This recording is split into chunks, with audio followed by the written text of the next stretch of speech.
That's hilarious. Well, and did you see here, Lon? You are being live streamed to the lobby when you speak. You see how that works? Yes, that's I very think cool. it's I was cool. browsing through it today. It's really neat. It's working. I think it's really cool. Lon, you are our next guest, so you're making me feel a lot more comfortable, Lon, because you're here, you're ready to go. You're early, Lon. You get extra brownie points. Well, I'm here to help. Can you start early, Lon? You want to jump forward a little bit? Yeah, I'm happy to start early. Oh, yeah, I got so much stuff to show everybody. And I feel like it's hard to follow what I just saw from LiveX, but my jury-rigged studio might be of interest. So cool. Well, let's do it. All right. Well, I want to say hello to everybody, and I'm looking forward to doing one of these in New York at some point, because I'm always looking for an excuse to hop on the train and head over there. I'm not far from New York. For those that don't know me, my name is Lon Seidman. I have a little YouTube channel called lon.tv. I've been doing this for about almost a decade now, but I've been full-time for about 4 years.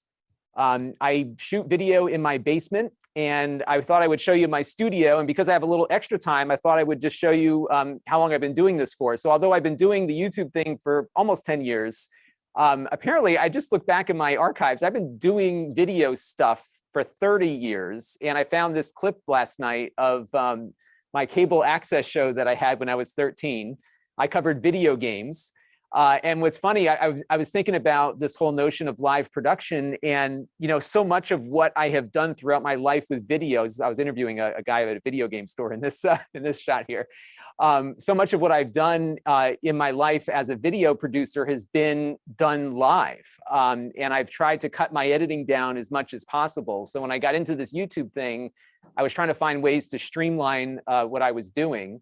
Because again, back in my junior high school and high school days, that's what this shot is from. I was doing everything as live to tape as I could. And the idea of going live to disc was really intriguing to me. When I was in college, I was the weather guy. I didn't know anything about weather, but we did this Friday afternoon news show.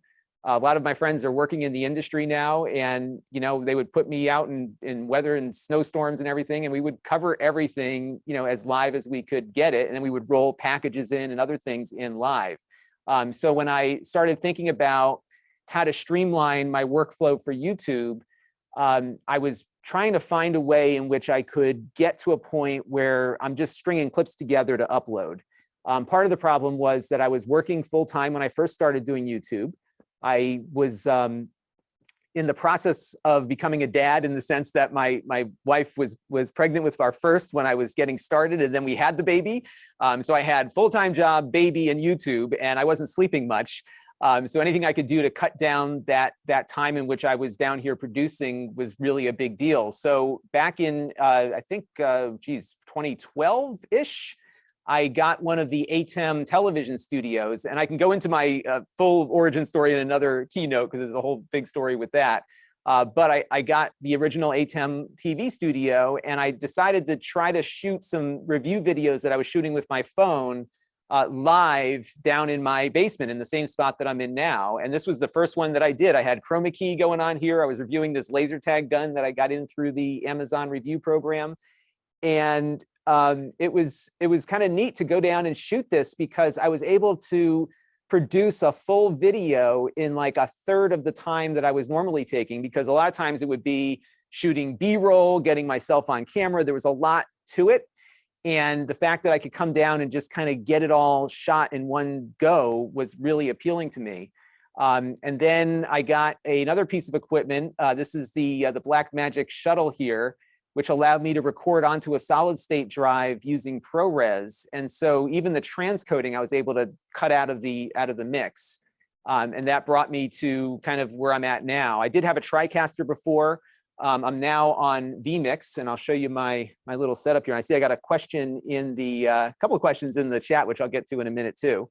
So let me cut over to my NDI app running on my phone. If you don't have the NDI HX camera, by the way, on your smartphone, you got to get it. It's on Android and on iOS, and you get yourself a little camera anytime you need to go. So this is my setup. I basically sit here. I operate everything from this little keyboard. I'll show you my desktop in a minute. So I don't even have a Stream Deck. I just use this cheap Logitech wireless keyboard because I can control everything from one spot. And right now, for the most part, I use these cheap camcorders. Not cheap, but they're a little pricey, but these JVC camcorders. And the reason why I went with these is because I needed something that could output 30p, because a lot of camcorders were outputting 1080i. And even though they could record at 30p, I wasn't getting a progressive signal out the HDMI. So I bought these years ago and have been just kind of using them ever since. And for me, what I have as a philosophy is just, it just needs to be good enough. I'm a commodity. Only about 20% of my traffic comes from subscribers. So I am really someone you go to when you're looking to buy something and you just want a good review on it. You don't care who's reviewing it, just as long as you get the information. That's me. So for me, it's more important to be efficient and get the product out there as it is to try to hone the production value. So what I've got is kind of something that's good enough. There's things that I want to do to improve it. But for now, my setup is kind of where I'm running at. I do have one of Paul's cameras, though. It's a great way to get some additional shots, especially if I have something on the other side of the room that I want to shoot. I can plug in a camera with NDI and PoE, and a single cable gets me going. In fact, I wired up the basement here with Ethernet everywhere, so I can just plug into any spot to kind of get going with that. And I'll answer Joe's question here before I show you the workflow. He wants to know how much do I think shrinking access to public, about the public access stations kind of getting eroded a bit. I was pretty active in my local council on that for a while. We had a cable TV advisory council.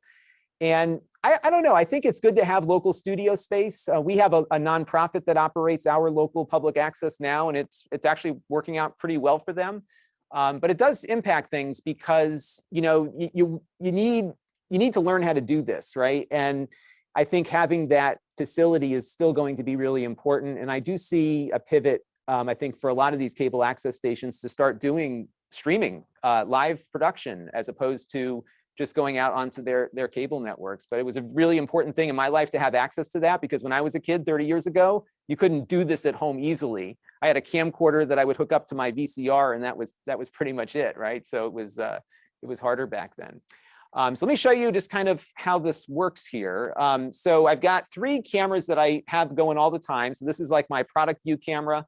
I have an overhead camera that you saw above my head here, and I control all of it from vMix. And I found vMix to be incredibly powerful. I had so many friends who work in the industry who said, Lon, you got to try out vMix. And I finally got around to doing it.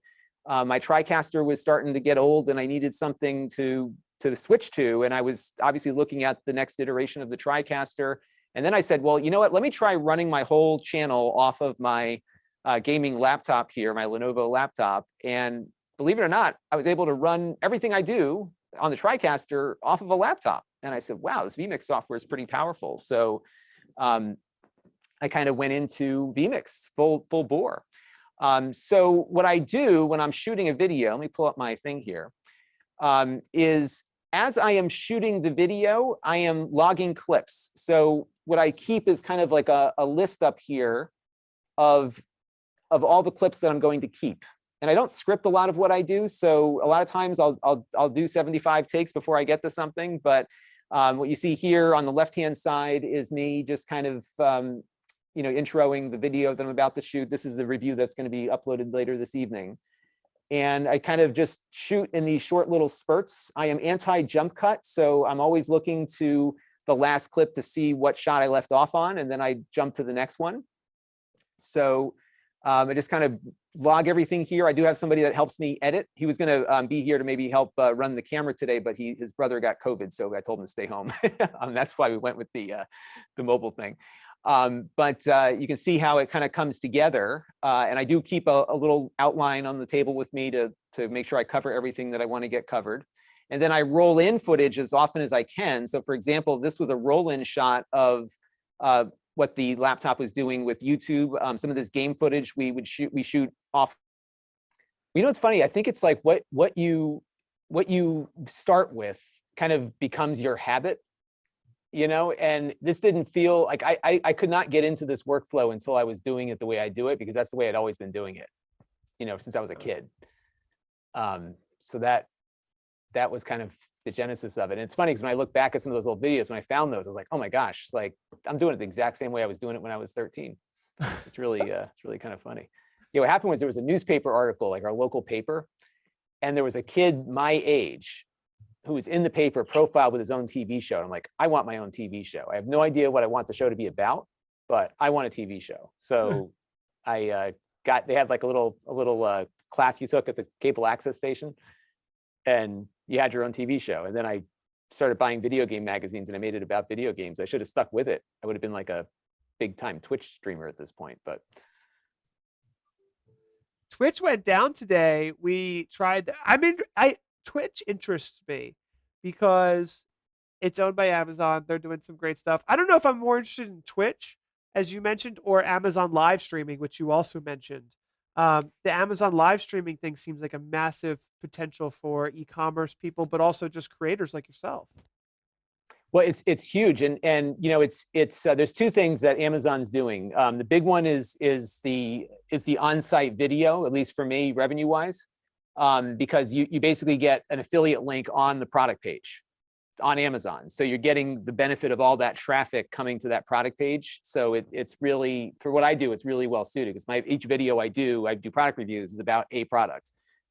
So I've noticed a few of your cameras got sold through that, especially right at the beginning of the pandemic. It was like, I think probably about 5 or 10 of them at least, through the video that was embedded with the product page. And then the live streaming, it's actually interesting, because apparently overseas in China, this live shopping thing is like a multi-billion-dollar business over there. And they have and what's cool about it, I don't know if you've seen it, but the way it works is when you're doing your stream, I have my app up here. When you're doing your stream, they have this little carousel that runs under the video. So if anyone goes to like amazon.com/live, I think that'll take, so you'll see somebody talking right now, and below the video is like a running carousel of products. And so while you're streaming, you click on your little app that controls it, and you can put that product front and center for the viewer. And that's also tied to the recorded version. And Amazon is basically, for the influencers, paying a commission, again, another affiliate thing, on site. And while that stream is going, in many cases, the live stream will appear on the product page as it's happening. So it's kind of becoming pervasive across Amazon's shopping ecosystem. Wow. It's really neat. So your live stream actually can end up on the product page. I didn't know that. Yeah. While it's going live. So, right. So if I'm doing, like I'm going to probably do something with the Oculus Quest tomorrow. So while I'm doing that, anyone browsing a Quest is going to see my live stream pretty much right below the first part. It's like, it's almost like right below the fold as they're scrolling down. Yeah, and it's a big thing. And now they've got an app on Fire TV where it you can, it's like the home shopping club. It's like all, whether that's good or bad, I don't know. But it's a really neat platform, and they've really put a lot of thought into it. I've been doing it for about 2 years now, and then I simulcast to YouTube at the same time. Oh, that's good. So then you can just drive even more traffic there. Sorry, go ahead. Yeah, and they don't restrict it. So Twitch, when you become a Twitch partner, like you have to be exclusive to Twitch. And with Amazon Live, they're totally cool with it. So you just link back to the live stream, which is what I do, and you build audience there. And they actually send out notifications via the Amazon shopping app to anyone who's following you on Amazon. They'll get a notification through their Amazon app that you're live, and you can now schedule. It's an up and coming thing, and it's also good for the brands. So you as a camera seller, you can also be streaming as the brand. So you could even do your show over to Amazon live while you're doing it on YouTube. Lon, how did you get started? Doing what I do? With working with Amazon. So I had been up. So it's funny that my whole review business started with Amazon. So when I was, long story, but about 11 years ago, I decided I wanted to start a local video news thing. And you can imagine how that went about 10 years ago. But what was fun was that I was trying to find the cheapest way to do it. So I started buying up a bunch of cameras. So when the first SD card cameras came out, I bought up a bunch of these cameras, and I started reviewing them. Amazon must have had somebody noticing that I was interacting a lot with customers, and they put me into a program called Amazon Vine, where they send you stuff to review on their review side of things. And I started parking the videos up on YouTube. And then Amazon added, probably about 4 or 5 years ago, they added a feature called video shorts, which appear underneath the product thing. And for a long time, they weren't affiliate links. They were just, they would do a revenue share. So I reached out to Amazon. I said, hey, I've got 1,200 videos now of just various stuff I've reviewed. Would you mind if I join video shorts? And they said, sure. So I started uploading. So I was in a really good position when they pivoted to this influencer model, because I already had probably about 1,500 videos on the platform once they converted over. They're a little more restrictive on Amazon as far as content. So for the live videos, are moderated to some degree, and they're a little less stringent on rules with what I'm about to talk about. But on the recorded videos, you cannot mention pricing, because pricing changes all the time. So if there's a mention of a price, they reject the video. You can't direct them off-site on the recorded video. So you can't say, follow me on YouTube or subscribe. Like, you can't even ask people to comment, because there's no comment mechanism. So they really want to keep people glued on Amazon. So any mention of anything that takes people away from that, they'll reject you on. But it's been pretty good. And now it's a lot easier to get in. There's an Amazon influencers program. And if you do a Google search for that, you can get the whole rundown, because they're even doing Instagram style photos now too. And you can also compile idea lists of various things. And they are a little selective. You can't just come in without anything. You have to have some other social media presence so they can approve you to come on. But it's been, I think, a pretty good opportunity for creators, especially in my space where I'm reviewing products. So it's been a nice increase in my revenue stream without having to redo a lot of content. Now, would you say that there's an opportunity here for those behind the camera from the production side, or is this really kind of a one-man band type of thing? Because a lot of the stuff I'm seeing on Amazon Live really just seems like it's single person productions, one static camera with a wide shot for the most part, or a mid shot type of thing, and as opposed to like a QVC stuff where it's more more produced, more angles, some inserts, that. Yeah, it's true. I've been noticing that. What I do on mine, all my cameras are off right now, but I will, I don't know if you saw my presentation, but my workflow is the same whether I'm streaming or recording for later. So I do about 3 different angles, but it's a one-man band. I do think, though, one of the things that they really want, and they've become a little bit more stringent about this, is they want the product in hand on the live streams. And so the ones that tend to do better, and this is just by organic viewer consumption, are the ones where there's a better shot of the product in hand. People want to see what it looks like. So I think, maybe from the brand standpoint, there's probably some opportunity for brands that are streaming to approach those brands to see if there's a production opportunity. Because I think a lot of the smaller brands are doing the streaming in the hopes that they can get a little more attention if somebody's browsing through. So I think there's probably an opportunity there to either help build a set for them, because I think it's going to be more than just Amazon for this live shopping. I know YouTube is looking at it. I think Instagram is doing something with it. So everyone's getting into it. So this is a big growth area, I think, across the board, is live shopping. So there's going to be production opportunities there, no question. One of them, I'm sorry, I stepped on you.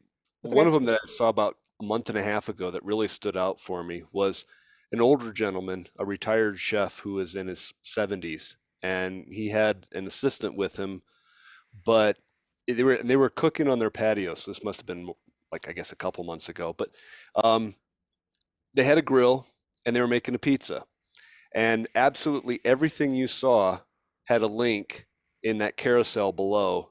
I mean, the grill, the cutting board, the table, the chairs, the pad on the chairs, the knife in his hand, the shirt on his back, the cat tree in the back of the shop. I mean, everything was Yep. available through Amazon, and that really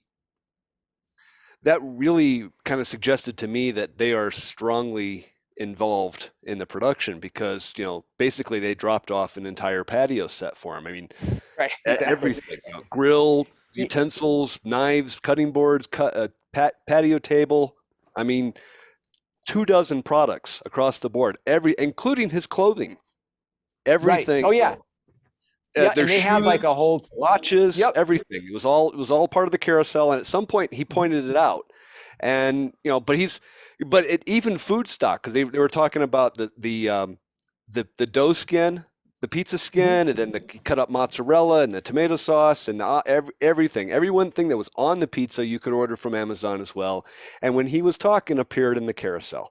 It was just, I mean, in some ways, it was really high production. Okay, because there was a lot of coordination to get all that going, but it was also a single camera, mid shot. The assistant could have set it up, off of. I mean, if it was a webcam, it was on a tripod because it was up higher. Right. It wasn't, but it was still just a single camera on a tripod, pointed out, sent probably to a single encoder off to Amazon, and I don't want to be on camera, but I want to produce the heck out of shows like that. Right. And, oh yeah, because you can see opportunities, and they have. So also what they do is Amazon has their own people that do this also. So they have like a whole cast of people that will do hour-long live streams. And what's interesting is even those are I don't know if it's I'm guessing it's on purpose that they want it to look more organic than something that's overly produced. Because generally, even their own streams that they produce in-house, even with a set, some of them tend to be very much a single camera operation. They did more on they have a New York studio. They were doing more there prior to the pandemic hitting, and then they went to remote stuff. They have a Seattle studio as well, because I've applied twice to work in the control room. But I think there's with the influencers though, I think there's probably some opportunities, just because it's a matter of looking different. Like I look different because my production value is so like old school. It's like this flat lighted guy in his basement, right? I think that actually works to some degree. I get occasionally people like tell me to upgrade my look, right? But it's all done on purpose. So I think there's some value to the organic nature of it that I think is working for them. I'm just browsing through a few of their internal ones that they've done, and they bring in celebrities every once in a while too. So there was 1 week early in the thing, they had like a featured strip of creators, and I was right next to Martha Stewart. I felt like I made it, but now I'm not there. But yeah, but even like I'm just looking through some of them right now. There's a bunch that are produced by Amazon Live with just a single well-lit webcam. Yeah, it's interesting. Right, and that terrifies me as a production company. No, I know. Yeah. Well, I think ultimately the brands are probably going to want, this is, like I said, I think this live social shopping, I think they call it social shopping, that's just like the general term for it. It's going to become a bigger and bigger deal, and I think brands are going to want to do their own version of it, and they're going to want their product to be shown in the best light. My policy on my channel is I call it, we don't dress up the burgers. So if my phone has fingerprints all over it, well, that's what it's going to look like after you've had it for a week. So I don't even clean up my stuff before we put it up on there. But I think the brands want, the best possible look for their stuff. And I can see that still. I really feel like this shopping thing is going to be a big growth area, especially because they're seeing what it's doing in Asia. Yeah, I would agree. Even to the point that I've actually had meetings with folks who are talking about trying this on a local area, where we set up a studio and we basically kind of play Amazon's game, but with local vendors products, and we're setting up our own kind of QVC thing. That can work on Facebook locally, like on Facebook. That's like with all those Facebook groups that you've got, in these communities. I think that's a real winning concept, to be able to even do a virtual holiday walking tour or whatever. There's one game store, video game store out of Seattle. It's called Pink Gorilla Games, and they do a really neat thing. They do a Twitch stream, and they sell used video games. They're like people bring them in, they buy and sell. He does like this stream where he'll go on for 2 or 3 hours, and he'll hold up here's Super Mario Brothers 3 in the box, and here's the price, and the first person in the chat room to call dibs on it gets it, and then they coordinate payment that way. So even without an actual mechanism in which to conduct the purchase on Twitch, these folks are selling out their inventory every time they do it. It's amazing, but they have the following.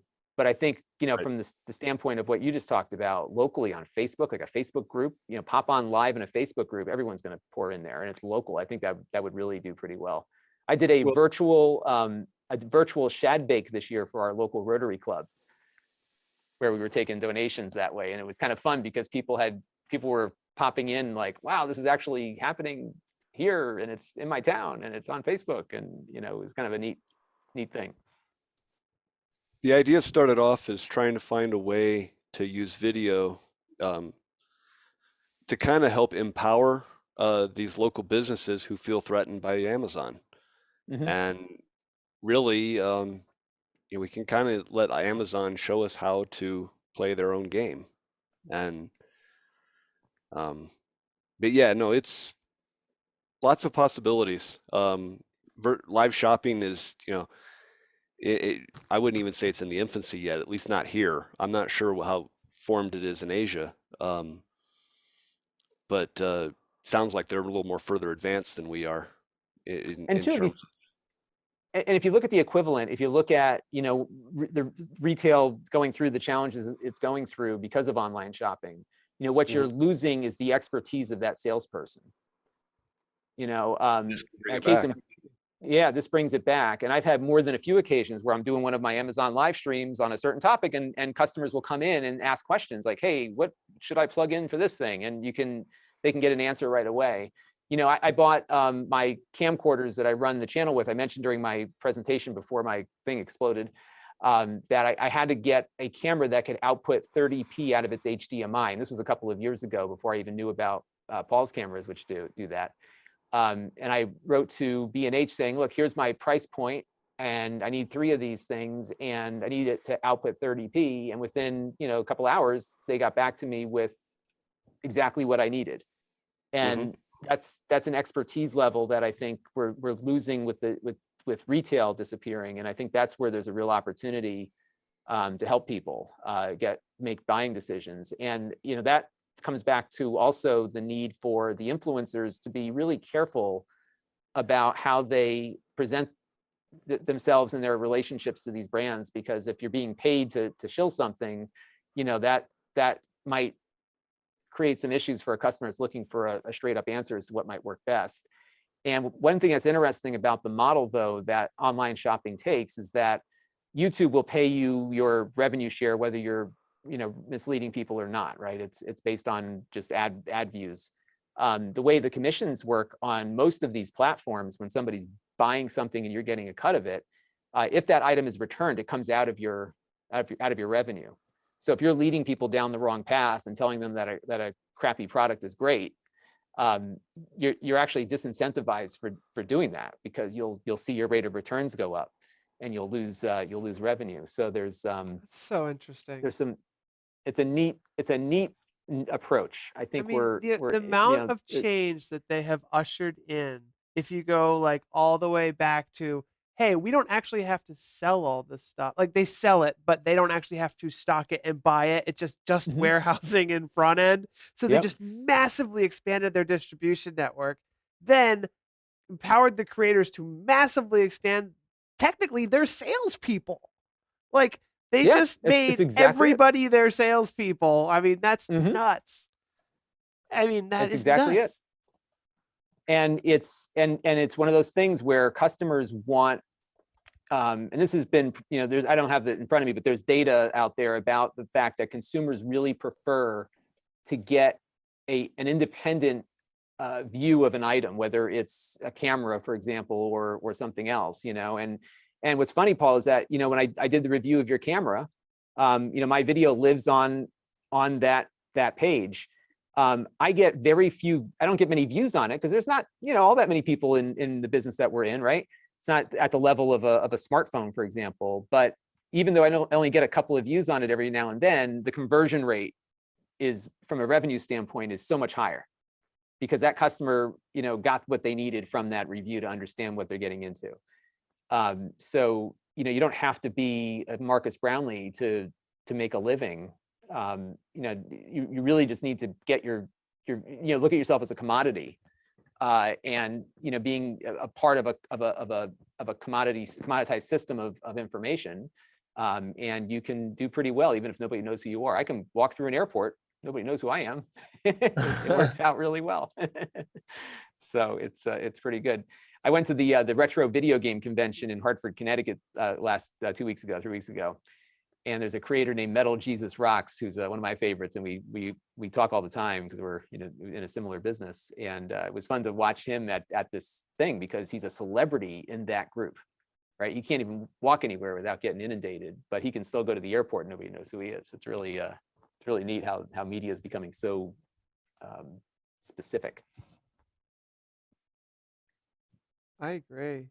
It's so interesting. You touched on so many big things with Amazon, and you know, I read a couple days ago that Amazon is the most trusted, like, organization in the United States, even above the U.S. military.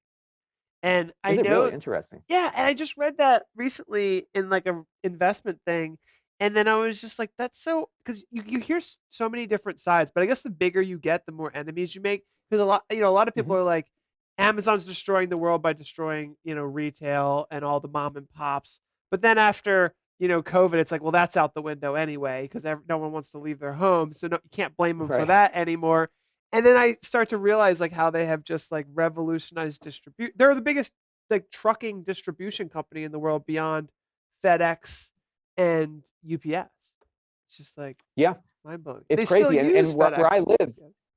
yeah, well, it's funny, where I live, a friend of mine she just retired. She was a mail carrier, and every morning right before Amazon started their local distribution here, she was sending photos out of her mail truck piled up with Amazon stuff, and then Amazon just started delivering here, and now it's all you see is Amazon trucks all over the place. And you think about just how large this business is and how hard it is to scale all of these different parts of it to the point where it works the way it does. I think it's pretty remarkable. And, you know, I think why people trust it so much is that, you know, they have what you're looking for. You know, like, I need something, like, for me, like, if I need a doodad for my studio here, I needed a long DisplayPort cable the other day, and I didn't have one. So I go on Amazon, and it's here sometimes the same day, you know? So I think there's that. And I think, you know, from the standpoint of consumers, I never liked going to shopping. Where I live, the grocery store is a 20-minute round trip, you know, just to get to the grocery store, let alone spending an hour shopping there. So, you know, any time that I can, and for me now, self-employed, you know, every minute that I'm not making review videos, I'm not earning money. So I found that, you know, if I can shift a lot of what I'm doing to online, that's going to save me at least 20 minutes, if not more, because I don't have to do the shopping. And even my Dunkin' Donuts stuff, I want to get a cup of coffee now, I have it saved on my phone. I hit a button and it's sitting there waiting for me when I get in. I don't have to wait online. You know, there's a lot of conveniences, I think, that come into this. And Zoom is the same way. You know, we've talked a lot about Zoom. You know, Zoom made meeting with people via video convenient. Now they've made virtual events pretty much convenient. I mean, if you're willing to deal with, you don't have to have 8 cameras like we do, you know, as we just discussed with what Amazon Live is doing. Sometimes I wonder, am I pushing my producer too hard here? Because we don't need, I mean, we're doing a lot, right? Jumping at webinars, this and that. And what it keeps coming back to is just, like, simplify it down. You know, even Amazon's own studios are using, like, 1 camera and good lighting. It's like, is the core industry that you're working in, you know, effective? Social shopping? Yeah, you're going to be able to make money in that space. And you don't even need a multi-camera production. You just need a good idea and just follow the instructions pretty much from Amazon. And good optimization on search. I think the title, so what I've seen more often than not from people that are starting out in the YouTube world is they'll do a video, the best stylus for a tablet ever. But if nobody knows who you are, they don't care that you think this is the best. So, you know, it's as simple sometimes as, here's my review of the Apple Pencil. Just that subtle change in a title will get you more traffic, because it, you know, and YouTube in particular is the biggest discovery engine in the world. And if you help that discovery engine put things in front of people by accurately describing what's in the content, you know, you can build up a good amount of traffic. You know, it's pretty remarkable how you can go from, you know, 0 to 100 views or subscribers, you know, just by optimizing the titling. And I think that same applies to the Amazon side of things too. Like a good title, a good thumbnail on that product page, I think makes a big difference. And you know, Lon, it was. do you also?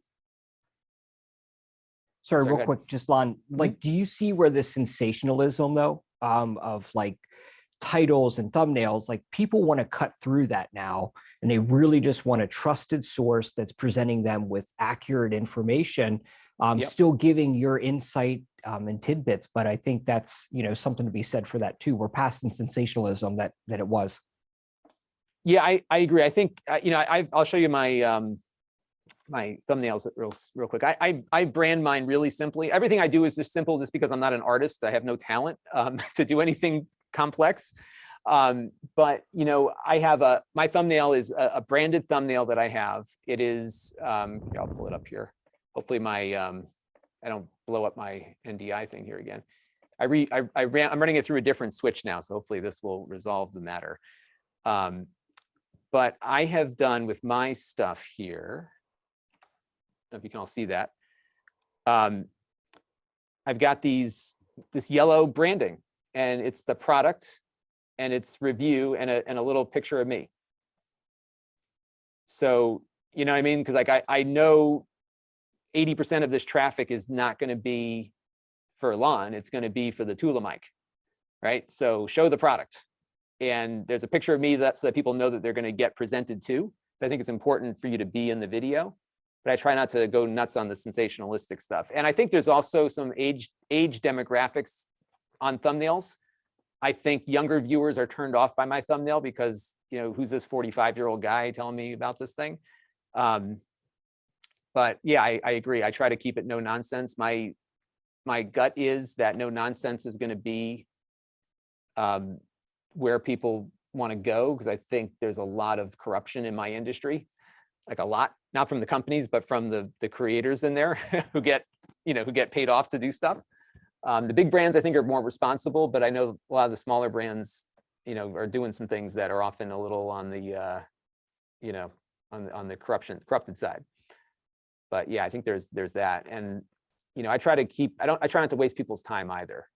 Like, here's what it is. Chapter markers, by the way, another big thing.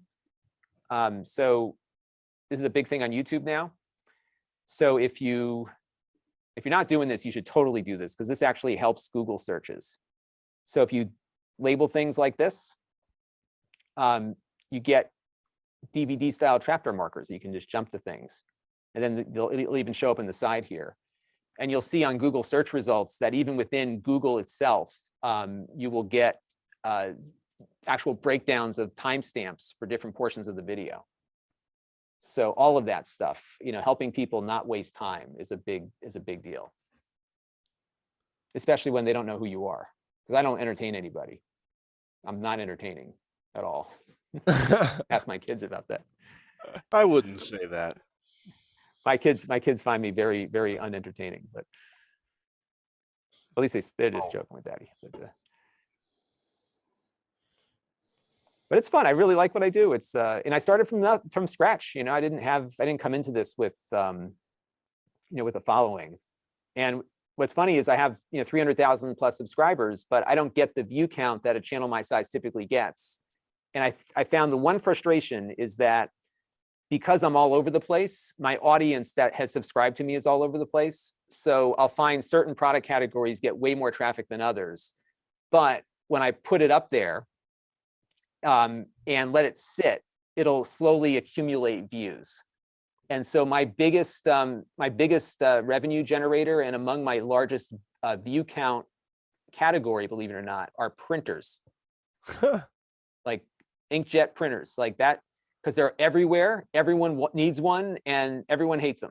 So, but for whatever reason, like I'll get no views from subscribers on that. So I'll upload a printer video tomorrow. I'll get maybe 2,500 views and not a lot of, length to that view. But over time that it'll accumulate 100,000 plus because people want to know if that printer's worth it. So that seems like an interesting growth opportunity for people, because it's not like, you're not going to like grow a huge audience on this, but if you're getting tons of views, you're going to make money if you're monetizing that video.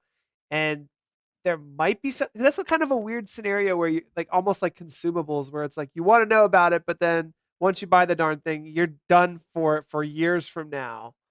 We found the same thing, that there's certain categories of videos where, because we have 30,000 subscribers, and so like, is a noticeable difference if the category of the video is what your subscribers want or not, and YouTube picks up on it almost like immediately.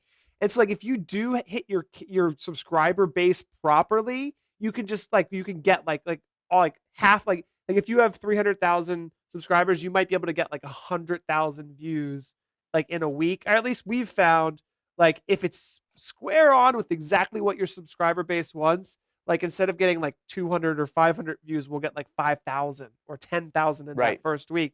And it must be that like Google just knows it, and YouTube's just like, all right, we know you're gonna like this, or something like that. It is. It honestly, like their algorithm, it's nuts. Because I did a good example. I did one last week on all the 4 major TV streaming boxes. And I know that I've got a subset of my audience that's really into that topic, because that was one of my first big breakout videos, was a way to get around Comcast's cable box rental fees and stuff. So I'm like, I put, it was one of those ones that killed me. I felt like I ran a marathon when it was done. But I knew that it was going to do well, because for whatever reason, like YouTube knows how to put that video in front of somebody because they know they're into it. And the algorithm that they have is almost omniscient, or whatever, the clairvoyant in its ability to put things in front of people. It's kind of scary, to be honest. And it, like you said, if you hit the chord there, you're in good shape. I mean, in retrospect, I probably would have set up 4 or 5 different channels, one for laptops, one for doodads, one for production. My video production videos don't do that great initially, like it's another example, but I'll have a core group of people that follow me for that topic, and they get that video in front of them every time. It's really crazy. But I found YouTube to be really the key to where you start, because you can get discovered there. And that's really valuable. And there's a lot of opportunity that's created. So Lon, my takeaway here was that if you want to get a lot of views over time, you get a kitten to talk about an inkjet printer. That's it. Yep. Get a kitten for the cat people. And by the way, I've got this, I don't even have a cat, but I just got in this litter machine, and I have to find somebody with a cat. So if anybody wants to review it. But yeah, it's because I like I said, I won't review it. I don't feel, if I was like the standard influencer, oh yeah, I'll give me some money, I'll review it. I don't have a cat, but I'll figure it out. That's not, that doesn't fly. So I'm gonna find somebody that has a cat. I'm actually in about 4 weeks, 5 weeks, I'm gonna be teaching a class on what I do. So we're doing a college class in my alma mater at the University of Hartford, and we're gonna be teaching this. Nice. And see if the model is stampable. So it's gonna be kind of fun. Lon, University of Hartford, you were in Hartford for a conference a couple weeks ago. Are you in the area? Yeah, I'm in Connecticut, right down at the Essex area. So I live in Ivoryton. I live in Wyndham and work at the Griswold Public Schools. Oh, no kidding. Small world. Yep. So yes. I am right around the corner. In fact, I was up in Wyndham the other day. Hey, maybe Kyle's got a cat. Don't Yeah.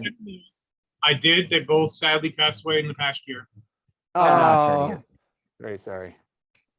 Well, the SPCA is down the street. Yep, we could we'll connect. We'll get it connected. It's but yeah, it's a small world sometimes too. A lot of us are in Connecticut here, and on the education side, it's really, it's a lot of fun. A lot of opportunity for kids. We have at our high school, the Valley Regional High School where I am, kids are doing sporting events, learning live production. They're getting hired out to do some work, and it's a great, we've been really focused on career pathways, and this is a career pathway. And what I love about the live sporting events is that it's a way to connect kids to athletics, even if they're not actually playing the game. Back when I was a kid, I was not very athletic, but they had me up on the roof taping the soccer games, and I was part of the team, and it's a great opportunity. And I think I learned a lot of lifelong skills, even though the technology wasn't quite there yet. I think the basics were there. And I was talking about that earlier today with some people. I finally got kids involved in doing the sports streaming because of COVID, because they could only be at the games if they were working them. So that got kids involved more, and they're sticking to it, and more and more kids are joining it. So I might want to talk to you offline a bit. So yeah, I'll reach absolutely. out. Yeah. And our teacher that does it here, he's great. He's put so much into this over the years. Another Haddam Killingworth High School, which is not too far from me. They've been operating a program for close to 20 something years now, and they've been bringing in some revenue for the school too. Yep. So there's it's great, and like we focus so much on college and everything else, but I think there's some real career vocational training that this era has created opportunities for. Our local high school YouTube channel is close to 1,000 subscribers. They're getting a lot of traffic now. We're excited that our YouTube channel went over 500. Oh, that's awesome. Yeah, people are tuning in. It's great. The graduation, we had an in-person graduation this year, but we still got a ton of views on that. The kids were, running cameras. It was, a multi-camera thing. We had SDI cables running everywhere. It was just a lot of fun to see that opportunity there for those kids and help them find their way.